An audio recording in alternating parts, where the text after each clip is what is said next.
The following is a presentation of Playfly Sports Properties and Michigan State Sports Properties.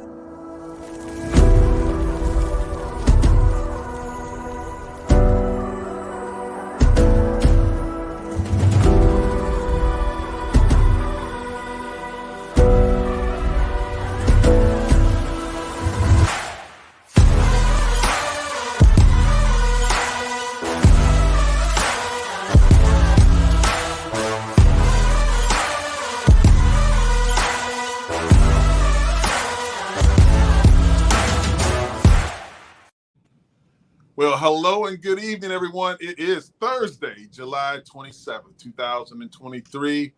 We are the only show about Spartan Dawgs hosted by Spartan Dawgs. This is Sparta MSU. I'm your host, Jason Strayhorn. I played back in the Pearless and Saban eras. I was center team captain, and I could not do this without my two dogs in the fight. The boss, Otis Wiley, the hard-hitting ball-hawking safety from the John L. Smith and Antonio Ayers, along with his teammate, partner in crime, Jehuu Caulcrick, single-season touchdown record holder, runs people over for the fun of it, and likes to sing a lot. Look, if this is your first time to the show, we welcome you. If this is not your first time, we thank you. Don't forget to go to the live chat where the party is at, and don't forget to follow us on all of our social media platforms at This is Sparta MSU. If you're in the YouTube right now, hit that like and subscribe button. We need that. We need that. It'll help us a whole lot and doesn't cost you a thing. What we're going to do, just get into that chat. That's where the party's at. Don't forget that. But we got to talk about yesterday, fellas. We went down to Indianapolis for the Big Ten Media Days. Hit the road. Guys, let's talk about that. How was that? Yeah, how was it, Chew? Can't you remember? No, it was definitely an out-of-body experience. Yes, it was. It was though. Literally and figuratively. Yes, it was really good. Otis and I and Brendan, we drove there and we met Stray, and Stray started off. They lost your luggage, so. Yep. Thank you. Hey, I don't know why he was stressing, because I've never seen Stray in nothing else but black. Yeah, but it's got to be clean. So we could have got you a black tee, some pants or something. Gone to the we would have had you bodega. clean. We would have had it all ironed out and everything. I wear a size 15 shoe. I mean, it's not easy. I can't just go buy off the rack, man. You had your shoes on. It's not like you didn't have shoes on. But it was raining. Remember that? We had a little walk in the rain, man. New edition. It was summer rain, man. It was some summer rain, man. It was good. Candy-coated rain drop. Look, speaking of Brendan Durivage, he was with you guys on the way down. We're going to bring Brendan on the show, man. Give Brendan a proper intro. You got to tell him who he is. Give the man his, put some respect on that man. Please take the honors, Chew. You go. You put some respect on that man's name. Brendan Durivage, the trusted source of all the information in the background that you guys hear and see on a daily basis. He's the right hand of both Tony G and Tony L in the background. He is an intern, but a future superstar in this business, a senior at the ripe old age of 22 years old. So he's able to do and partake in the imbibing that these two gentlemen force him to do. Welcome, Brendan Durivage, to the show. Brendan can't dance for shit, but what's going on, fellas? What's up, Brendan? Oh man, we brought Brendan into the life of of Choo and Otis mania, man. Like he was sitting that back, like these dudes are crazy. We got to play a little video from that. Yeah, definitely we have to. Get it, B. This train gon' keep on rolling. Oh yeah, this thing called life gon' keep on moving. Oh yeah, so baby you can leave. Yeah, that. So Brendan, talk about your experience going down to Indianapolis with these two, and then meeting me down there. How was that experience for you? Well, it started with the road trip from EL to Indy, obviously, and I got to know these guys a little more. I didn't know that Otis has some church choir pipes over there, with his voice. And Chu, he's got that voice too. But these guys had some crazy college stories. I won't elaborate on those, but You better not. we stopped off Ponderosa Steakhouse. I'm sure the old heads are familiar with that one. That was How was your experience there? 5 stars. What was your favorite part? Probably the potatoes. Hey, And those rolls. Yeah, we got a second those order. things were at first I didn't, but But yeah, anyway, we got to Indy. We went to was that Harry and Izzy's? Yep. Yeah, and we met up with Will Tiemann and his crew, and I love that kind of shit when people like give the behind the scenes personal locker room stories, and these guys obviously have their playing stories, and Will Tiemann, he's a funny guy, but there was a lot of stories that were told, and after dinner we hit a couple bars and ended up at a karaoke bar, and that's when these two, Chu and Otis, showed their voices, and that was a good time. I was able to capture some footage, and I'm sure you guys saw it on the socials. But yeah, I didn't know that Otis had a voice like that. And just for the record, Otis can actually sing. Like, I'm just there just to be there. Otis, like, he's there, and I'm like, yeah, and I'm juiced up too now, and I'm like, damn, this guy, he can really sing. But I remember it from college. He could sing in college as well, but it just for. But yeah, Otis, he can sing now. He can't sing, he can sing.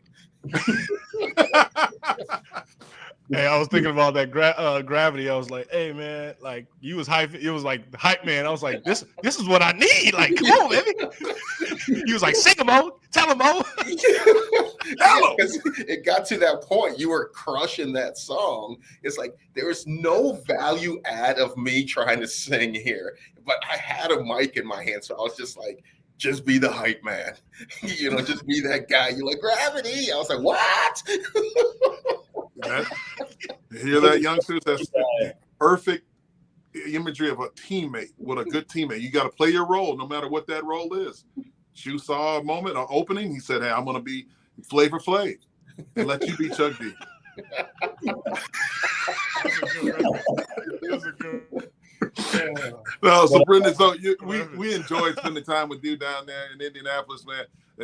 I hope you got a chance to see, how the real behind the scenes stuff is going, and you don't talk about it publicly to anybody. You're sworn to secrecy for the remainder of your life. Is that right? Oh yeah. Good? Yeah. and the fact too that we FaceTimed your dad.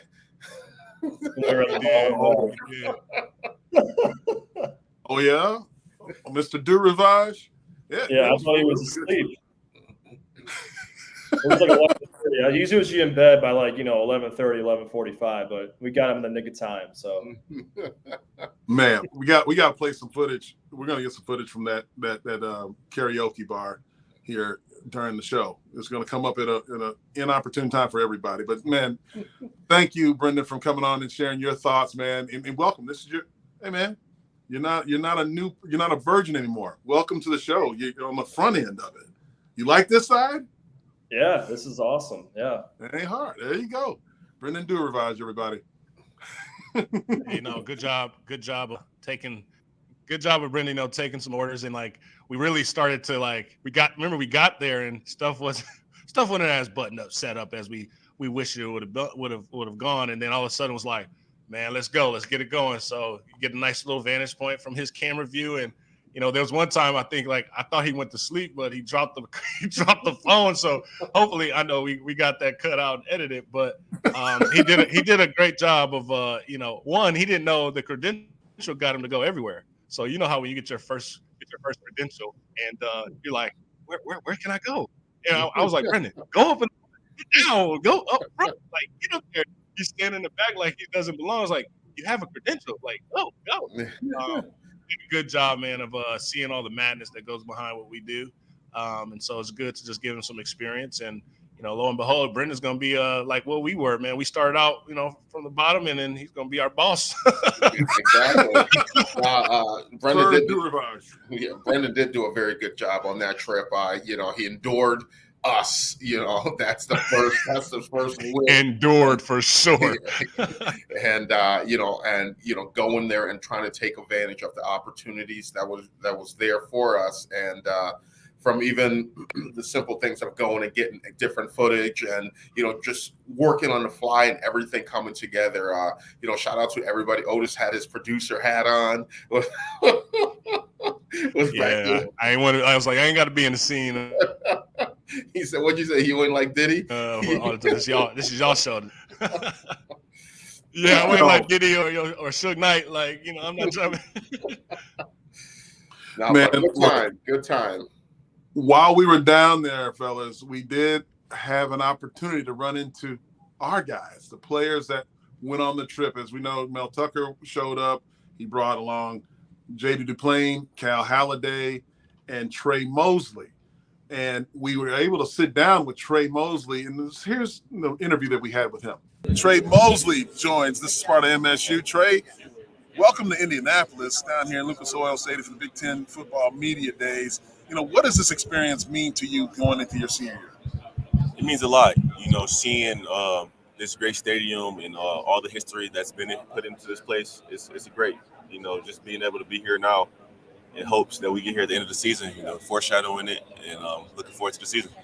Yeah, Tre, so Keon transferred out, now your role has gotten bigger, not just as a leader, but also as a playmaker. How have you been embracing that, and how have you implemented it into your off-season workout? As a competitor, you got to love it. This is what we dream for as a kid. You want to be able to be the guy making the biggest plays in the game, run down the sideline, kick a touchdown. So when the opportunity presents itself, I just like, let's get it. It wasn't scared or anything. It wasn't shying away from it. I'm ready for it. Yeah, and how excited are you with this wide receiver room? Oh, man, especially guys who are more than capable of getting the job done, but have to patiently wait for the opportunity. I'm looking forward to seeing them make plays for sure. Have you getting some work in with the quarterbacks? Obviously, this year, you're allowed to do some team activities. We talked to Jehuu Duplain about it earlier. Like, have you been out there getting your timing down with all or any of the quarterbacks? How's that been going this summer? Yeah, I like to work with both the quarterbacks, all of our quarterbacks, that way that I have good chemistry with whoever's back there for us this season. I have great trust, and I'm looking forward to whoever, wins the job. They're both great competitors, both hungry, and both willing to do whatever the team needs to get the job done. So whoever's back there this season, I know that they're capable of winning. Yeah, Tre, this summer, before we jumped on here, we were, teasing a little bit that you did a lot of traveling, did a lot of cool things this summer. What did you take away from this summer, and what was the funnest thing that you did? So it was a lot of, like you said, a lot of traveling, a lot of great learning experiences, met a lot of people from different universities, different places all around the country. The best part, I was finally able to go out to California, LA, my first time out there, California love. It's nice. It's nice. I see why everybody spends so much time out there, and that's a good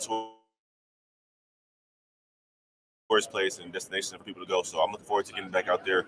But every place I've been to was a great experience. So I can't really say that any was one better than the other. But California definitely sticks with me the most. Well, there's 4 NFL teams that reside in California. So yeah, there are. Man. Well, is it 4 still? It's 3. But anyway, the Rams, Chargers, Niners, and then Vegas left. Right, oh, Vegas left. Vegas left. That's a good catch. Hey, nothing wrong with that. I was almost going to say 5 for some reason. That's all good. So we asked, JD this question about when you've been out there this summer, you guys are competing against the other side of the ball, obviously. Right. Is there somebody that you're going against defensively that's going to turn some heads that people may not know about? Well, I think people know, but they don't really know. We have some younger guys in our secondary who played a little bit last year, but they're taking the next step to, elevate their game and become better players this year. Jaden Mangum, Dylan Tatum, and Malik Spencer. Those are three guys who were freshmen last year, but have been getting a lot of good reps, this year. And I can tell that they're ready to go out there and stamp themselves as, and solidify themselves this year. Yeah, that's great, to hear, especially those young guys stepping up. A lot of the times, we talk to, some of your teammates this past season, the chemistry might not have been there due to, the locker room construction going on. How do you guys address the chemistry this summer so it's there when you go into camp and into the season? Yeah, so you hit it on the head. Last year, we did have some chemistry issues because we weren't able to have the locker room, and that kind of had a little disconnect within the team. But this offseason, we've done a lot of team activities from kickball, dodgeball. Oh, man, what else did we do? We did putt golfing. It's been great, just to see everyone compete outside of football and mixing up position groups, guys on offense getting with defensive guys. It just brings us closer together. So you said dodgeball, kickball, putt, trivia. So out of all the players, who's the best all-around athlete on the team? Myself. I mean, I got to say that because I think my record for all the activities. Oh man, on the offensive side of the ball, my team, we won trivia, we won bowling. Forgot to mention bowling. My team won bowling. We came in second place in putt to JD's team. We should have won, but I'm not gonna speak on that. I'm gonna give them their flowers. They got the job done. But yeah, I mean, I can't say anybody besides myself. Oh man, I gotta love that. But I did see a lot of eating too, man. I seen some cooking. You went over to Coach Hawk's house, right? Oh, yeah. Coach Hawk, you know what he's doing. I always give him a hard time, but when he's doing something right, I let him know. That's my guy, Coach Hawk. We got a great relationship. He coaches me hard, but there's a mutual respect, and I think that's why we've been able to connect so well in my time here at MSU. Yeah, so speaking of Coach Hawk, real quick, what does it mean being coached by a guy who had an illustrious career at Michigan State and an illustrious career in the NFL? And what would you say to younger guys coming in, how to take his coaching? Listen to everything he says, because he's been there and done that. He knows what he's talking about. As a younger player, it can be hard, when you're making the coaching change from high school to college, because it's different. It's a different dynamic. You're not used to it at first. It's a learning experience. So just take it for what it is. Coach, you might get coached hard, but that's because your coaches care about you and they know that you're capable of being a better player. So take everything he says, good and bad. You gotta love it, man. Trey, we appreciate you coming by and spending some time with us, man. Enjoy this event. I mean, it's beautiful. It's come a long way since I was in school. Yeah, it was in the hotel when we were in school. Now it's in the stadium. It's great for activities. It's real nice. Yeah, man. Enjoy those private jet flights back to East Lansing. Appreciate it. Chew, you have any comments about what he just said? Yeah, I really do. And I love the fact about how he's embracing that role of being that leader in the wide receiver room.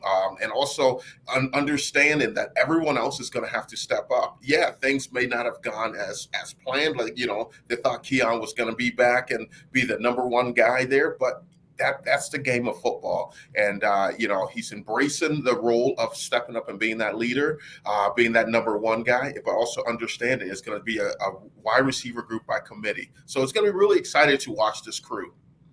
Yeah, I mean, I was standing in the back and I'm looking at Trey interact with you all, and it just reminded me of myself, because when he's sitting there, I'm like, he had the 3 blings in there, and I was like, man, I used to have those big studs in my ear, and suited and booted. But I remember our suits used to be real big. They didn't fit like those right back there like they do now. So you had the preachers like Bishop on baggy pants type deal. But he has embraced it, and every time he talks at that level of, I know I'm the leader. I know that the guys are looking up to me, but he also has stuff to prove for himself, and so you're going to see Trey go out there and he's going to put the team on his back, and he's going to do everything necessary for Michigan State to win a game. And so that's what you really want to hear from your senior leaders who have stayed with the program from start to finish. And you have mad respect to Trey for doing that. And so we're looking forward to seeing what he does, from a standpoint of putting fall camp coming up, starting next week. So we're going to be in me, Chew, and Stray when you get there, if you can. We're going to be at practice and seeing how it's evolving into week 1. I'm here. I'm in the football building right now, man. I'm getting ready. Doing push-ups, sit-ups, make time guys. Guys is doing them squats, which we got to talk about. Choo-Choo's son today, hammered it out at the squat rack. But we'll get to that in a second. But we did had the opportunity to catch up with Cal Haladay as well. And here's the interview that we had with Cal. Cal Haladay joins this Sparta MSU down here live at the Big Ten Media Days in Indianapolis at Lucas Oil Stadium. Cal, how's your summer been? It's been good. I think we had a really good summer. I think as a team we did individually. I think I did as well. I mean, I was a little bit bigger when I started. So, You look bigger. yeah, a little bigger, a little heavier. So, but I'm sure some of that will come off during camp. So pretty fast. Yeah, so camp's right around the corner. What's the mindset going into camp? How do you prepare yourself for training camp?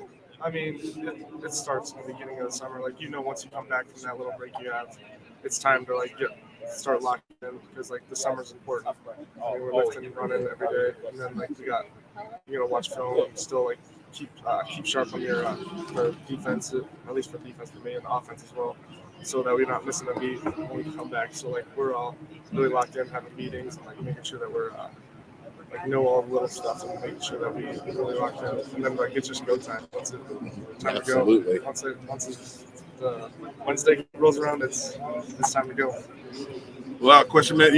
This new rules allow you guys to get more organized practices during the summer. Can you talk about that? How were those sessions where you were able to get out there with the full team and do some live football type drills? That's good. I think it's really good. Just work on timing.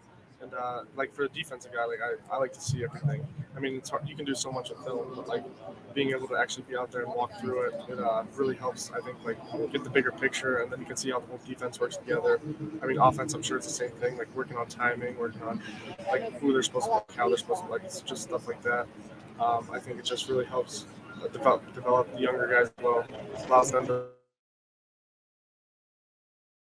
They have no clue what's going on. So I think that really helps just the learning process and all that. Yeah, so what camp? What is this camp? I mean, after last season, and then going into it, are guys going into camp with a different mindset, with that chip on their shoulder? Do you notice a change? Yeah, for sure. I mean, everybody, after that season, it's just it's hard to you don't want to think about it, but you gotta kind of have it in the back of your head, that did happen, and we gotta make sure that we just focus up and make sure that we clean everything up. So that way we know what to expect coming into the season, and we just need to make sure that we really focus on everything. I don't know, just yeah. Did you get an opportunity? I know the summer now you guys you have a little more time off. You can go the teammates travel different places. Did you do anything fun this summer? Kind of. I'm pretty homebody. I just hang out. I'm pretty low key. I like to just chill out because during the week we're busy. I mean, so for me we'll hang out as groups. I in East Lansing, or go do some things as linebacker group or as team. But I mean, for me personally, I'm pretty low key, and I just like to chill. Hold on, I think I've seen some pictures of you get some beach time in. Yeah, I did get some beach time. Yeah, I did get some You beach know. time. Yeah, that was for that little break. I went to the beach, Ocean City, Maryland, just for the week. But it was a good time. I had a good time down there for sure.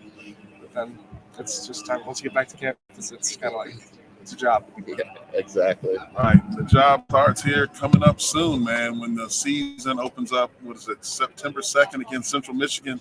Looking forward to seeing you guys perform on that day, man. And best of luck to you in training camp and the rest of the media days. I mean, you got a lot of guys like us to talk to. But, man, thank you for your time. Yep, Appreciate it, Cal. Thank you. Good luck this camp.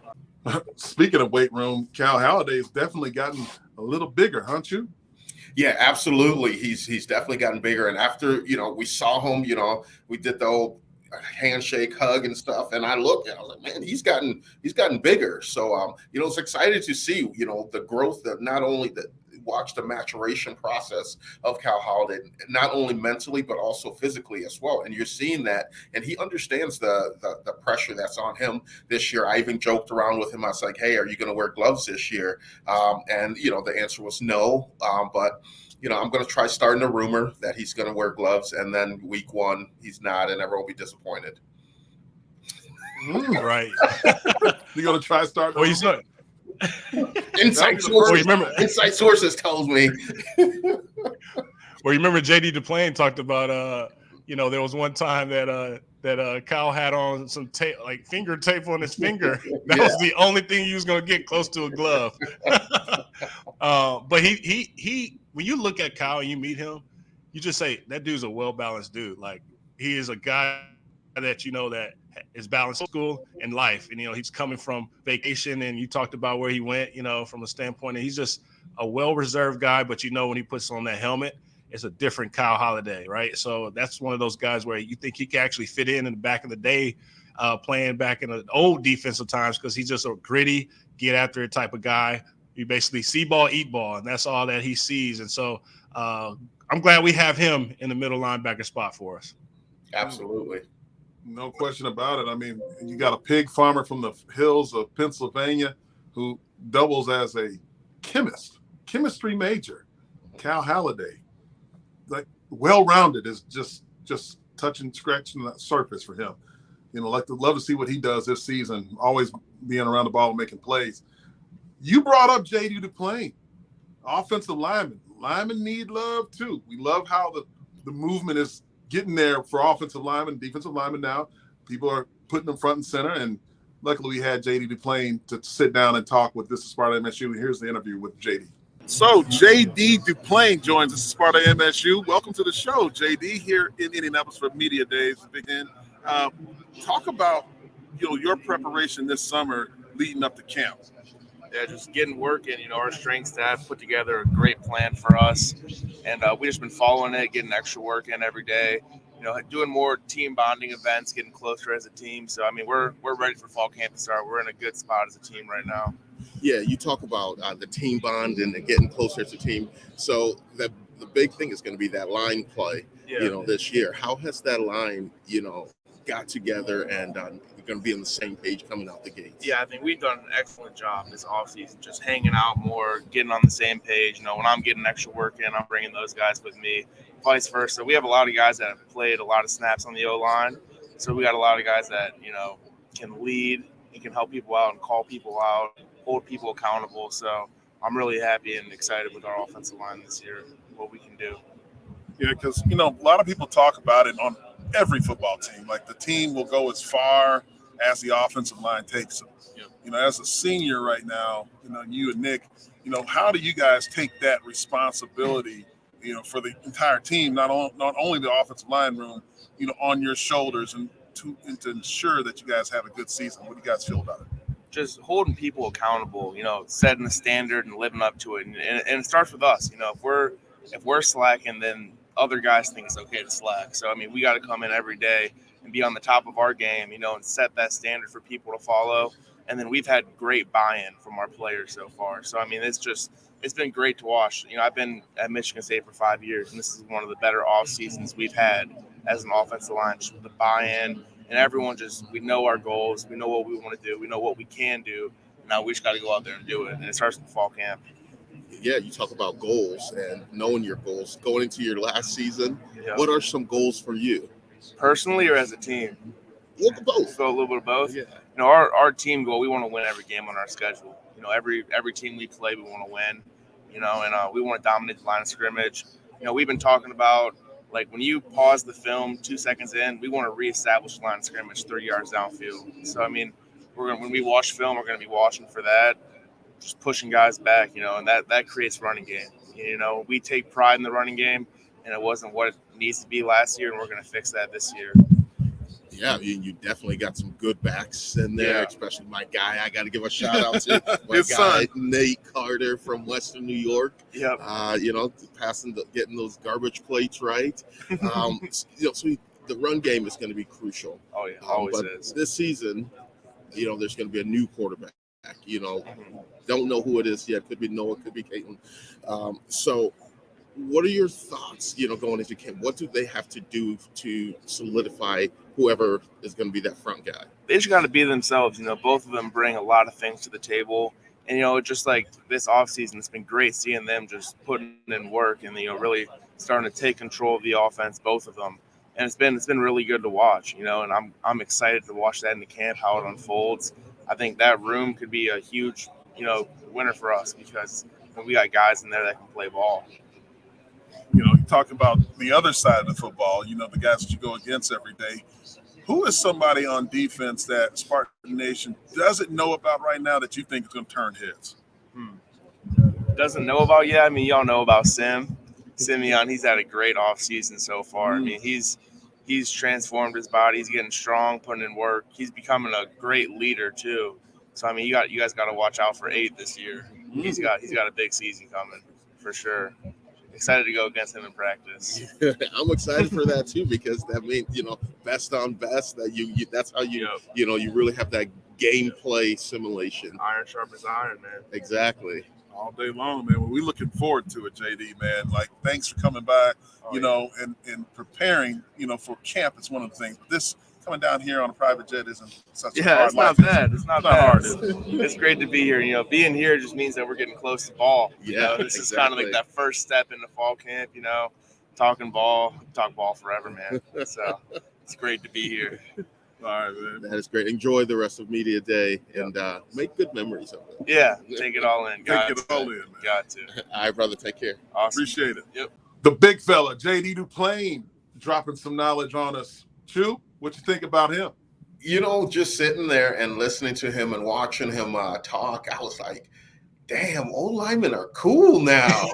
You know, he was just a cool dude. I love, like, it's just like the whole cycle of offensive linemen back, you know, when we played, they were the big guys, and some of them, you know, don't be mad at me, Stray, some of them had sloppy bodies. We called it burger bodies.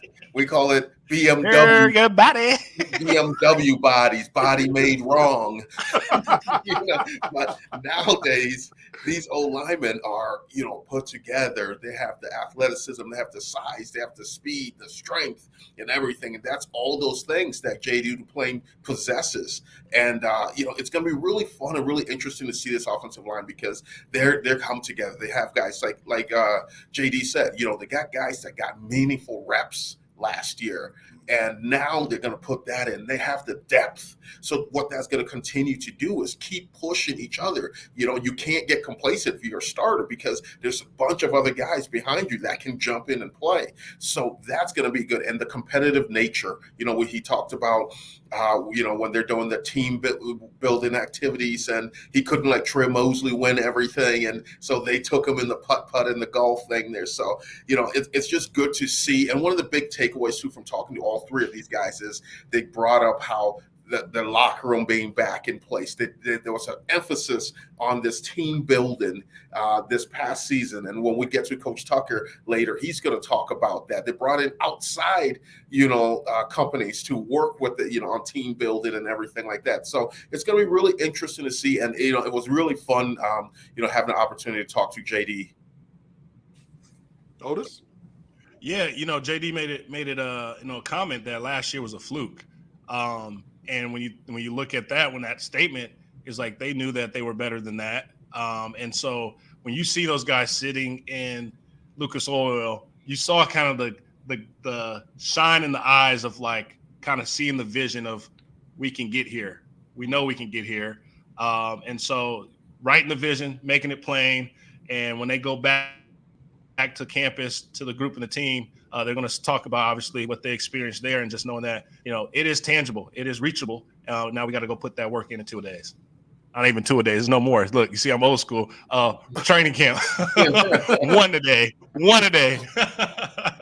They'll have a practice, usually with a walkthrough maybe in the evening, but definitely not the 2 days we had back in our days, just banging all the time. But look, you know, I like that. I like the foreshadowing stuff. We talked a lot about what Mark D'Antonio did in teams that you guys played for and beyond. You know, Tony Lippett talked about it. You've heard BJ Cunningham talk about it.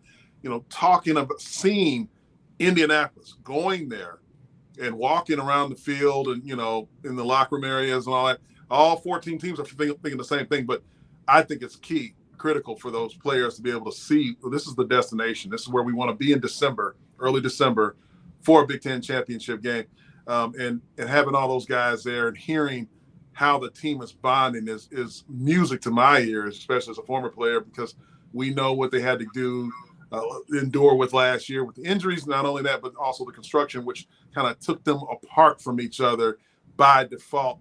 We had an opportunity to catch up with one of Jehu's old teammates and a former Penn State grad, but NFL player, Michael Robinson, who joined the show. He's a NBC host now, and he was at the Big Ten Media Days, and here's our interview with him.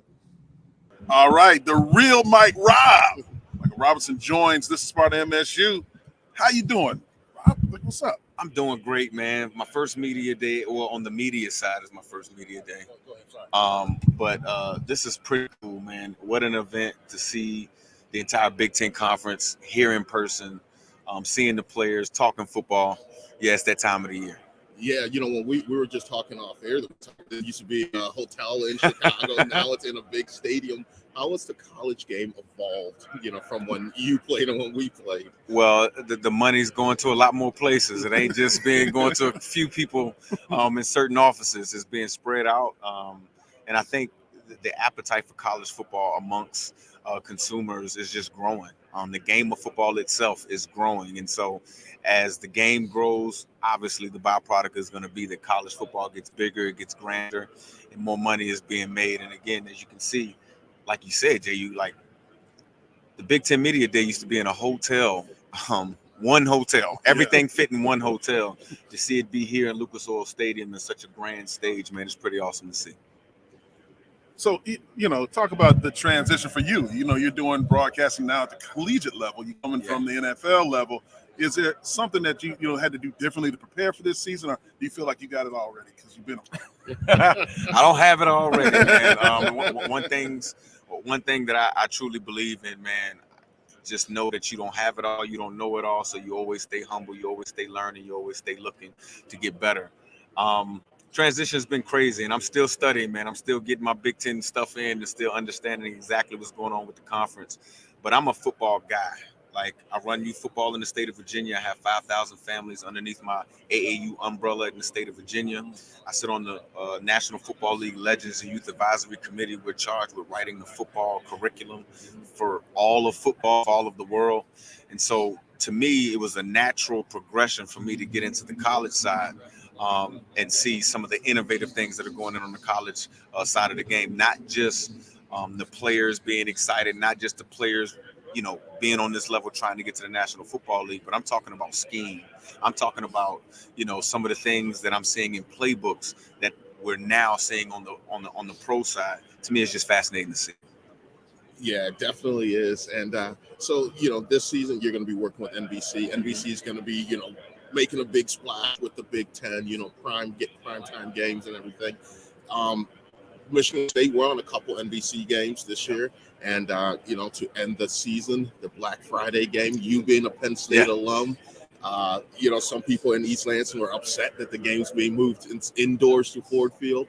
As the former player playing in that game at the end of the season, after Thanksgiving weekend, the weather and everything, what do you feel about that game being moved? Well, I went to Penn State. You do know that, right? I know I went to Penn State, right? So, I'm glad it ain't in the elements. I'm glad that it's been moved indoors. To me, it's a little bit of a help to the Penn State side, which I'm glad about. But honestly, guys, I almost went to Michigan State. Ooh. Yeah, man, I almost went to Michigan State. T.J. Duckett, Jeff Smoker, my boy Big Josh. Yeah, man. Josh Shaw. He was my host, man. Okay. And let me tell you, I felt at home in East Lansing, bro. Like, I almost went there, man, but there was some things going on with me personally that wouldn't allow me to get out the state. But bro. Unfortunately, you felt a little too much at home when you came and played us at East Lansing. Yeah. I put a little bit too much at home. You know how that go, man.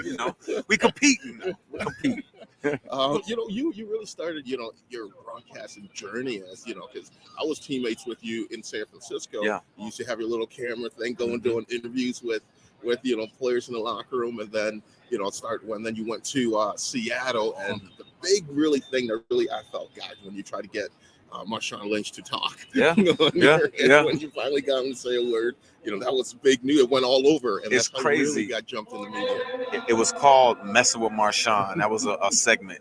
He actually came up with the segment. He said, dude, follow me around. I'm never going to talk to you or whatever. He said his language is a little colorful. He said, I won't say anything, and watch how they love it. Watch how the fans love it. And That's exactly how it went, man. Broadcasting was always something I wanted to do. When you used to see me with that camera in the San Francisco locker room, I knew that from a career standpoint, man, the stopwatch had already started when my name got called on draft day. So I knew football and actually playing at the pro level was a means to an end. I knew at some point I was going to be done. I knew at some point I wasn't going to be the guy that made $100 million and could, retire and not work again. And so I was just preparing to be on this side of the camera one day, not necessarily the talent on the football field, running down the football field anymore, but I couldn't wait to be on this side. So yeah, man, it's to now be calling college football, man, it's a joy. Yeah. What do you say about the transfer portal and how guys, just if they don't get their way or sometimes it might not be a right fit, jump and go to a different school. When a guy like you talk about loving football, you're a star quarterback and you're running down on kickoff. Yeah. You're playing running back. What is that? What do you say about, leaving your ego at the door and doing what's best for the team? Well, man, it's crazy. You asked a lot in that question, man, because the transfer portal to me is free agency. It's free agency. The highest bidder was going to get me. If I want to get more money from my current school, I get a buddy at another school to make sure I get an offer and put it in writing so I can use that as leverage on the other school and get more money. It's a business now. It's the business of college football now. And I look at it as this. I do think sometimes it starts on the youth football level. I told you guys, that's where I make my bones in the state of Virginia. And what happens is what you see as a parent when they get upset with the coach or they get upset with the fact that their kid may not get the playing time that they want. They say, you know what? You messing with my kid. Let me move him to another team. And then you get to that team, and if it's the same thing, you say, you know what? Y'all two teams don't like my son, so let me move him. Well, that mentality has now gotten into high school, and now you have JV ball. You got freshman ball. You got JV ball. You got freshman ball. Then you got varsity. They're literally single age in everything. Mm-hmm. You single age group youth football, you single age group high school, and you're saying to yourself, whenever will I be the same size, weight, age, and everything than the people I'm going up against? When I turn in that resume, I'm from all over the world. So why would I create a mindset where I am stacking the deck to guarantee my success, as opposed to, you know what, I'm gonna let life happen, but I'm gonna respond the right way and learn the lessons I need to learn, so when I do get the bag, I can sustain it. That's what they don't understand, man. So I got mixed feelings about the transfer portal and that whole situation, guys being paid to play, because at the end of the day, I do think and I've told the National Football League this, I think it's going to hurt the National Football League. I think in what way? Well, guys are going to be getting paid real money in college. If you had the choice whether to come out now, you may stay a little longer and make this NIL money and live nicely. I think we're seeing that right now in real time with a guy like Blake Corum. I'm not saying that, he was injured, okay, but could have gone to the NFL. But I think, based on his value, he's going to make more money at Michigan than he would be in the NFL right now. And I'm glad you said that, because if I'm a big-time running back in college football, I stay. There's no way I'm going to the NFL. I can make my money. I can keep being the bell cow. I can make big endorsement deals and all of that. You may make more in college than you do in the National Football as a runner, especially early. So you open that can of worms. You being a former running back, what are your thoughts on the state of the running back in the NFL right now, and how can that be resolved? To me, it's easy. It's an easy resolve, the same way that you did with your player performance, right? When I was drafted in the 4th round, I wasn't expected to be a starter. Any games that I started my first 3 or 4 years in the National Football League, there was a formula that was put out there. So because I wasn't supposed to be a starter, but I got a certain amount of starts on offense, I got a big check at the end of the year as a bonus, because you know what? We drafted you not to play like this, but you're playing like this. So you know what? Here's a bonus. It doesn't even count against the cap. Why can't you do that with running backs? Why can't we have an addendum to the CBA?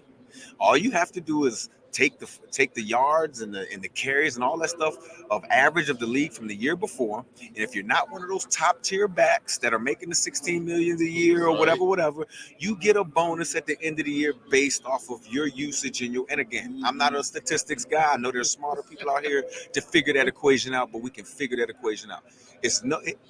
it's a shame that Austin Eckler didn't get a $7 or $8 million check at the end of last year. That didn't count against the cap. Right. He was of the heart and soul of that offense, and he should have been paid like it. I just think there's a way that we can figure out a common ground, because to see Saquon Barkley have to minimize himself to sign that contract, it's disheartening. It really is, because I can make the argument you wouldn't have paid the quarterback if it wasn't for Saquon Barkley being on the field. Right. Like, come on, man. So it all works together. And That's That's it. some good stuff, man. Yeah, bro, I get it in. You know what I'm saying? I get it you in, do. bro.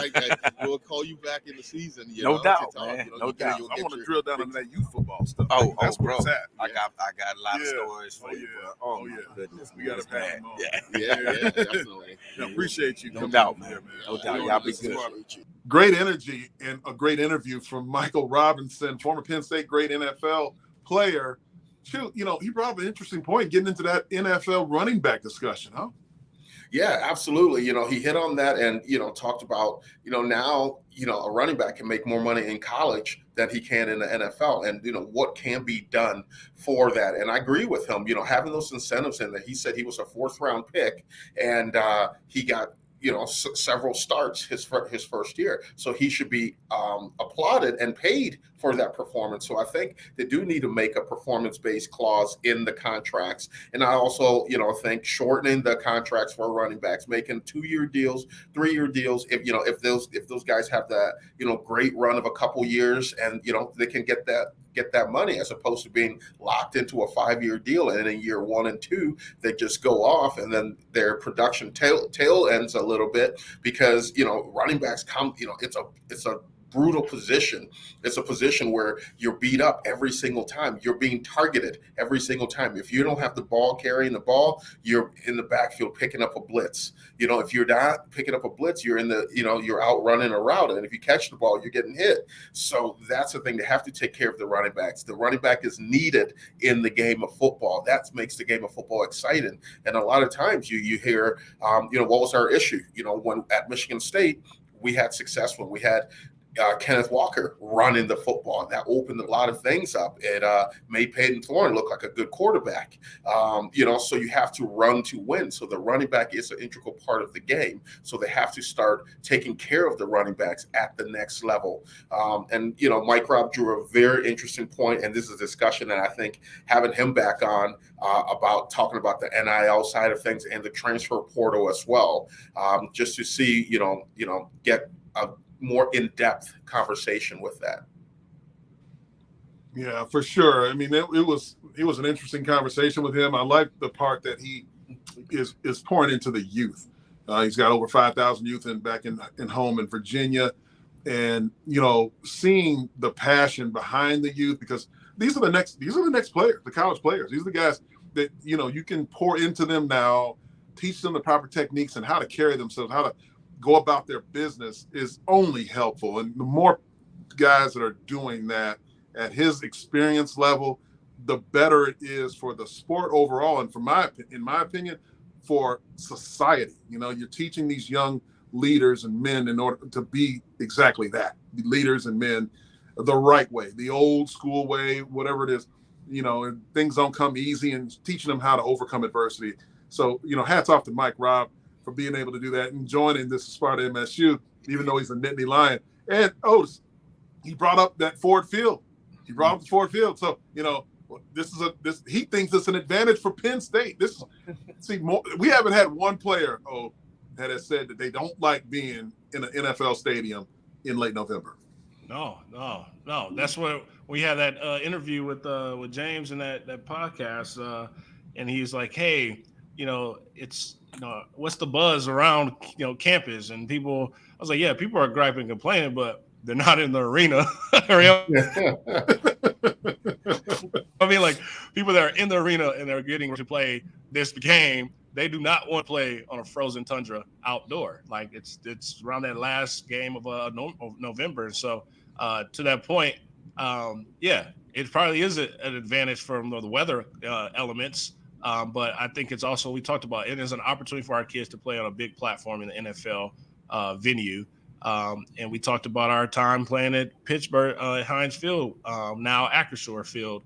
That was a thing that I will never take it for granted. I talk about all the times. Like, we grow up watching the Steelers. Playing on that is really an opportunity for these pro teams and for the Pittsburgh Steelers could look at obviously the people that's playing on the field. So I think it's gonna be a good opportunity. But it's good to hear on the opposite side that they also say this is an advantage, but it's a great time to play that game inside. Yeah, and another interesting nugget that Mike Robb dropped there. He was almost a Spartan. He said he loved. He was coming there. He was listening on some old Spartan Dawgs, and so it would have been interesting to see the quarterback room, the dynamics in the quarterback room, if he had chosen to come to Michigan State. Jeff Smoker, TJ Duckett, that era. That's when he played.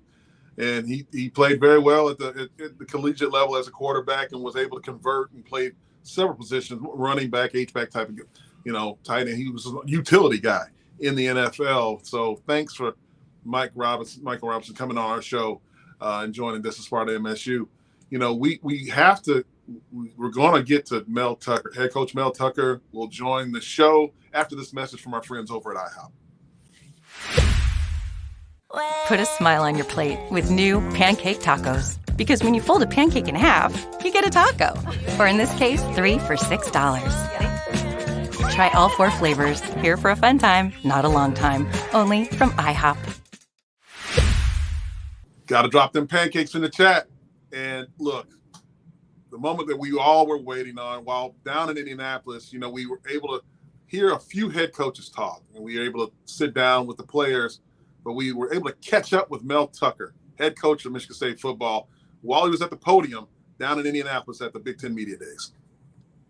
Terry, 100 years of Spartan Stadium this fall. What makes that place special, and what's your favorite moment from inside the Spartan Stadium? So my favorite moment was 2 years ago when I saw Ken Walker score 5 touchdowns down the road in front of me. That was a madhouse. We had Fox Big Noon was there, ESPN Game Day was there. Barstool was there. We're down 16 and a half. And there's people, by the time the game was over, people were falling out of the rafters. That's the bullshit. That's what I remember, and that's what makes it great. We have great fans and there's high expectations. And it can get hostile in there, and that's what we wanted. Terry Roberts, a guy you think that will be able Excuse me? Terry Roberts, is he a guy you think will be able to help you right away? I would think so. We'll see. What does he do well? What do you want to get him? Yeah, he's got a really good skill set. He can run. He's fast. We need to be able to match up. Really good in he's a good tackler. He's a tough kid. He's good in man coverage, and he's a veteran guy. We have a lot of young guys in our secondary too. So Marion Smith and bringing in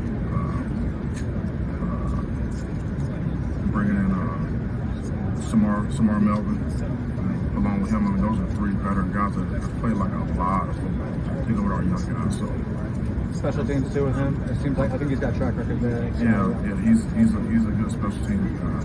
All our guys our starters. If you are a starter, you should be on at least one special team. And it helps with your NFL value as well. So. Well, when I meet with the players individually, like over summer, these individual 15-minute meetings, I ask them about that, and they all tell me that it's better. We've made a conscious effort to schedule events for the players so that they could connect more. And then they've also done things on their own, which is even more important. And so, this is year 27 for me coaching. And so you can tell when players like being around each other.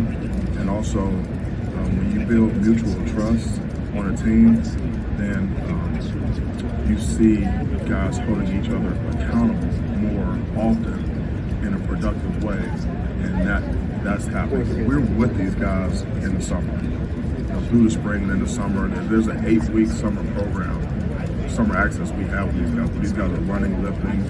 We can meet with them, coaches are meeting with them, and we can do certain drills with those guys. So it's not like we don't see them. We've been with these guys, since the season ended. Well, fellas, words from head coach Mel Tucker. He talked a lot at the conference, but he was asked what his favorite moment as the head coach of Michigan State, and he talked about the Michigan game with K9 in the woodshed. Yeah, I think for a lot of people, that's one of the favorite moments there. And I remember being at that game, and it was just, an eerie feeling, in the air that day, and to be there and witness, someone single-handedly dominate a game like K9 did was something really special.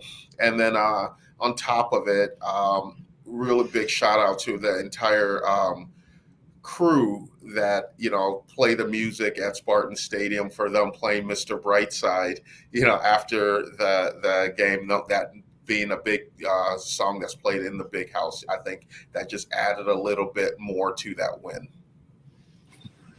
I didn't even know that, because I was watching from afar in another state in Indiana. But I think, to the point of, one, let's talk about just Coach Tucker steps out in the finest of garments, right? Like that green tint, that suit, it was like smooth, man, with the tie. But you can tell Coach is relaxed. Like, you look at the standpoint of, they've been grinding in silence, they've been building in silence, and they were like, hey, all these naysayers, all these people that's doubting us, and it's like, we got something coming for you guys, right? And so you can hear that tone, you can hear that approach, and then we talked about, this is the most talent he's had on his roster since being the head coach of Michigan State. And so the depth was a focal point, because we were very slim in every position group. And, when someone went down in an injury, we were just, everyone looking around and kind of, scared, not scared, but saying, hey, we have a drop in talent possibly. But now we've armied up. We've kind of, we said mobbed up. We got some guys that we coming from the other programs that have reps, they have playing, and I'm excited to see what's going to happen. There's no question about it. Go ahead, Chew. Yeah, one thing that really sticks out to me, and I alluded to this earlier, and from all the guys that we had on, the current players that we've had on the show, is that one thing that we're talking about is that team bonding, that coming together as a team. And Coach Tucker alluded to it in this presser, that he was, that was something that was important to them this offseason. And he said, he's been coaching 27 years, and when a football team likes each other. In order to like each other, you have to be around each other. You have to learn each other. You have to understand each other. And I think going the extra distance, the extra mile or so, to allow these players, put these players in position to get to know each other, now that the locker room's going to be opening up, going to having all these different team functions.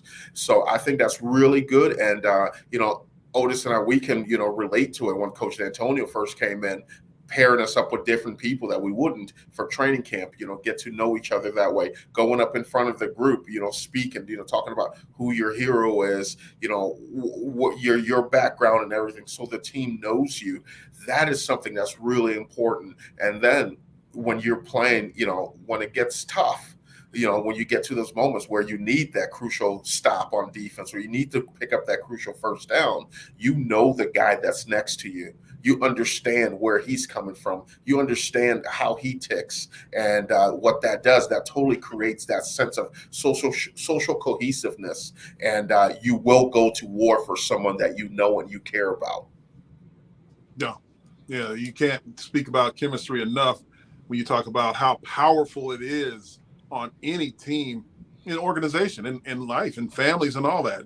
Football, we talk about being a family a lot, and head coaches, one thing they're not going to do is make excuses. And, a year ago, Michigan State did not have the season that they wanted to have, but no one is ever going to say, hey, we got hurt. But look, the facts were injuries mounted, and they were in critical areas very early. I think that if Michigan State doesn't lose Xavier Henderson right away, Darius Snow, Bogle, Slade, the defense was gutted quickly.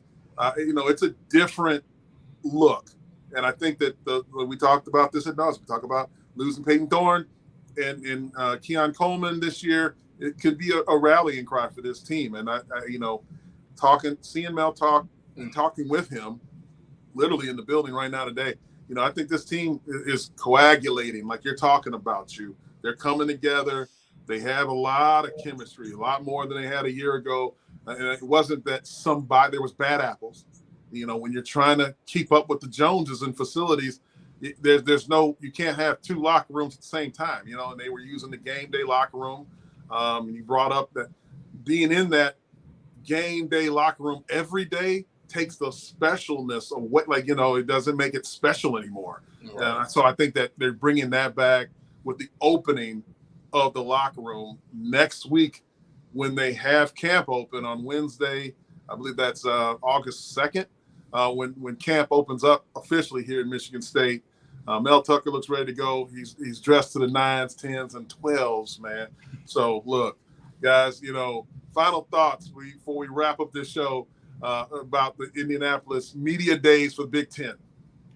I think personally that was a great trip for us as a squad, but also just to see us showing up in support. When you go in there, Radio Row is not as busy, right? And so for us going in there and having this element of adding, some more flavor, I believe, to it, and giving a different light or different side of it, it was a good opportunity. It was a quick 1.5-day trip. And then we're back home in Michigan, and we're looking forward to doing some great things this weekend with Spartan Dawgs. I'm excited. Yeah. Something I got to give, I learned this at Media Day, so I got to give my guy, Noah Kim, some plug here. He did, and we all learned he changed his number. He's not going to be number 14 this upcoming season. He's going to number 10. All right. He's going to be number 10 this upcoming season. And that's what I thought initially. I reached out to Noah. I asked him, I said, what's the reason behind number 10? He said, I wore it in high school. That's where I started my love for 10. When I went through my injury and everything, I've won championships in 10 and almost lost the game of football in 10. So the number is pretty close to me. So that is his reasoning behind wearing number 10. Hey, he's won championships. We know what he did in college, in high school with number 10. We ran into someone who knew him from the VA area and talked about, hey, you guys have a guy out there in Noah Kim. So yeah, totally random. Yeah, just walking out on our way out of Lucas Oil, the guy just grabs me and said, hey, man, I'm from the DMV, and you got a guy on that team. And I'm like, he went into it in depth. So Q's not alone on this one, by the way. Look, let the competition begin and continue on Wednesday. I believe that's August 2nd, next week when camp opens up here in Michigan State. We want to cover what's going on at that. We're going to give you some inside look at what happened at Spartan Dawgs Con that's going on, through this weekend. A lot of cool stuff happening. Maybe bringing some live shows just so you can get a peek at what's going on. So be sure to check all of our social media platforms as we do that. And next week, we're going to get heavy.